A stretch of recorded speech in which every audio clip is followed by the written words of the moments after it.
Les Français ne savent pas encore ce qu'est TAFTA, mais ça n'est pas leur faute.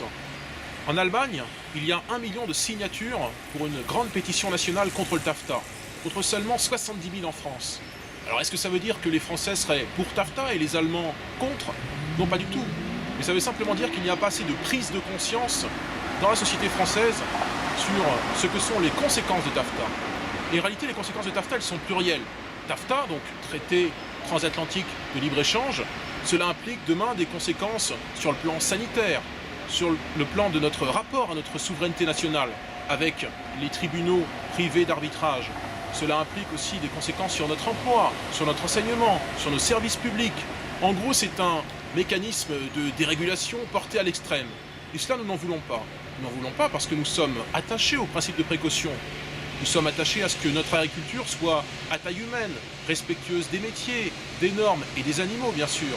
Nous sommes attachés à ce que la France reste pleinement souveraine et pleinement indépendante, qu'elle ne soit pas constamment guidée par des intérêts qui ne sont pas les siens.